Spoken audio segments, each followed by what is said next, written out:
नमस्कार, मैं ममता पंकज। आप देख रहे हैं रासत्ता एक्सप्रेस और रासत्ता एक्सप्रेस के पॉलिटिकल मैटर में बात करने जा रहे हैं पश्चिम बंगाल की। पश्चिम बंगाल में ममता बनर्जी की सरकार काफी मजबूती से काबिज है और वहां पर पिछले कई सालों से भारतीय जनता पार्टी सत्ता में आने का प्रयास कर रही है, परंतु भारतीय जनता पार्टी के हाथों सफलता नहीं लग पा रही है या भारतीय जनता पार्टी के सारे प्रयास वहां पर विफल ही रहे हैं। या यूं कह सकते हैं कि ममता बनर्जी किस्मत की इतनी धनी रही है कि भारतीय जनता पार्टी वहां पर सफल नहीं हो पाई है। 2026 के विधानसभा चुनाव से पहले आरएसएस ने बंगाल में बिछाया बड़ा जाल। तो क्या ढह जाएगा ममता का किला? इन सारी चीजों के ऊपर पूरे देश की निगाह है। तो पश्चिम बंगाल में मार्च अप्रैल 2026 में होने वाले विधानसभा चुनाव से पहले राष्ट्रीय स्वयंसेवक संघ यानी कि आरएसएस ने राज्य में अपनी जड़ें मजबूत करने का अभियान जो है वो तेज कर दिया है। और पिछले 2 सालों में यानी कि 2023 से 2025 तक आरएसएस ने बंगाल में 500 नई शाखाएं जो है स्थापित की हैं, जिसे संगठन एक बड़ी उपलब्धि मान रहा है। राजनीतिक विशेषज्ञों का मानना है कि ये मेहनत भारतीय जनता पार्टी के लिए 2026 में ममता बनर्जी के तृणमूल कांग्रेस के किले को चुनौती देने की राह जो है वो तैयार कर सकती है। हरियाणा, दिल्ली और महाराष्ट्र में सफलता के बाद क्या आरएसएस का ये जाल बंगाल में भी जो है वो कमाल दिखाने वाला है? तो आइए जानते हैं इसके बारे में। आरएसएस की शाखाओं के बारे में अगर बात करें तो उनका लगातार विस्तार हो रहा है। तो आरएसएस ने बंगाल को जो है वो उत्तर बंगा, मध्य बंगा और दक्षिण बंगा नाम के 3 प्रांतों में जो है वो बाँटा है। इसमें सबसे ज़्यादा उछाल मध्य बंगा में देखने को जो है मिला है, जहाँ शाखाएँ, मिलन और मंडलियाँ 2023 में 1320 से बढ़कर 2025 में 1823 जो है वो हो गई है। उत्तर बंगा में ये संख्या 1034 से बढ़कर 1153 हो गई है और दक्षिण बंगाल में 1206 से 1564 तक जो है वो पहुंच गई है। मध्य बंगाल के पूर्व व पश्चिम बर्धमान, बीरभूम, बांकुड़ा और मुर्शिदाबाद और पुरुलिया जैसे जिलों में ये वृद्धि जो है खास तौर पर ध्यान देने योग्य है, क्योंकि ये वो इलाके हैं जो 2019 में जो है लोकसभा चुनाव में बीजेपी के लिए मजबूर जो है रहे थे। हालांकि 2024 में पार्टी जरूर यहाँ जो है कमजोर हुई है, परंतु पार्टी लगातार यहाँ पर प्रयास भी करती रही है। कैसे बढ़ रही है स्वयंसेवकों की संख्या? अगर इसके बारे में जाने तो आरएसएस प्रमुख मोहन भागवत ने फरवरी 2025 में वर्धमान में जो 11 दिन के प्रवास के दौरान एक खुली सभा की, जिसे संगठन की रणनीति का हिस्सा माना जा रहा है। मध्य बंगाल प्रांत के प्रचार प्रमुख सुषमन मुखर्जी ने कहा है कि लोग हिंदू की जड़ों की ओर जो है वो लौट रहे हैं और यही वजह है कि स्वयंसेवकों की संख्या बढ़ रही है। आरएसएस की शाखाओं में जो है वो लगातार विस्तार हो रहा है और ये सारी चीजें कहा जा सकता है भारतीय जनता पार्टी के लिए एक बड़ी उम्मीद है।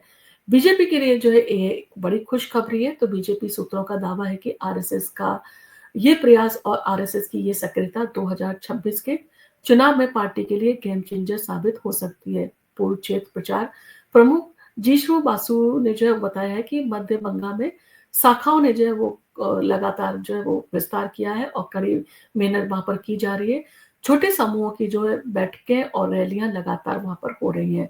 2019 में बीजेपी ने बंगाल में 18 लोकसभा सीटें जो है वो जीती थी, जो 2024 में घटकर 12 रह गई। लेकिन विधानसभा स्तर पर पार्टी को जो है अभी भी उम्मीद है और मध्य बंगाल इलाकों में आरएसएस की बढ़ती पकड़ बीजेपी को जो है वो उसको लगता है कि ये हिंदू वोटों को जो है एकजुट कर सकती है और इससे भारतीय जनता पार्टी को फायदा हो सकता है।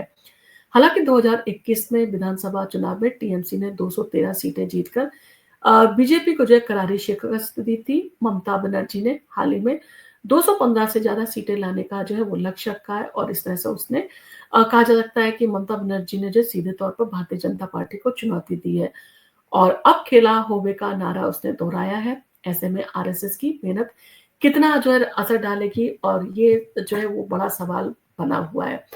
आरएसएस का हिंदुत्व से लेकर बांग्लादेश कार्ड जो है वो क्या रंग लाएगा, इसके बारे में हर किसी को जो है वो कहा जा सकता है कि उसके मन में सवाल है, उसके मन में जिज्ञासा है। तो आरएसएस ने बांग्लादेश में जो है हिंदू अल्पसंख्यकों पर हमला की, जितने भी हमले हुए उन हमलों की निंदा की है और भारत से जो है इसके खिलाफ जागरूकता फैलाने की योजना जो है बनाई है। बंगाल में जहां बांग्लादेश से जो है वो लगती सीमाओं और 27% जो है मुस्लिम आबादी है, वहां पर जो है वो मुद्दा धार्मिक ध्रुवीकरण को लेकर जो है वो बढ़ सकता है।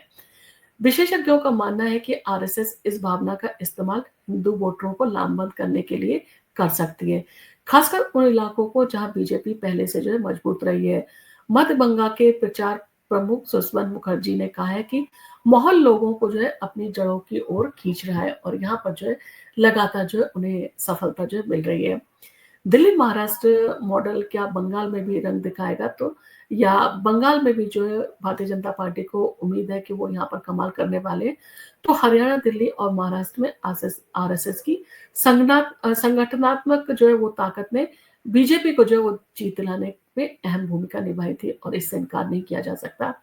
दिल्ली में 2025 में विधानसभा चुनाव में बीजेपी की शानदार जीत के बाद बंगाल जो है वो इन सारी चीज़ों को लेकर काफ़ी कहा जा सकता है कि जद्दोजहद कर रहा है, काफ़ी मेहनत कर रहा है और बीजेपी नेता शुवेंदु अधिकारी ने जो है वो कहा है कि 2026 में बंगाल की बारी है, यानी कि बंगाल में भारतीय जनता पार्टी की सरकार बनेगी। आरएसएस की शाखाएँ जो है वो स्थानीय स्तर पर स्वयंसेवकों को जोड़कर सामुदायिक भावना जो है वो पैदा करती हैं, जो बाद में वोटों में तब्दील जो है हो सकती है। बंगाल में भी जो है यही फ़ॉर्मूला आज़माया जा रहा है, लेकिन यहाँ की जटिल सामाजिक और सांस्कृतिक बनावट इसे चुनौतीपूर्ण जो है वो बनाती है। यानी कि कहा जा सकता है कि जितनी आसानी से जो है महाराष्ट्र, दिल्ली और हरियाणा का गढ़ जो है वो जीतने में भारतीय जनता पार्टी जो है वो सफल रही थी, यहाँ पर कहीं न कहीं भारतीय जनता पार्टी के सामने चुनौती आ सकती है।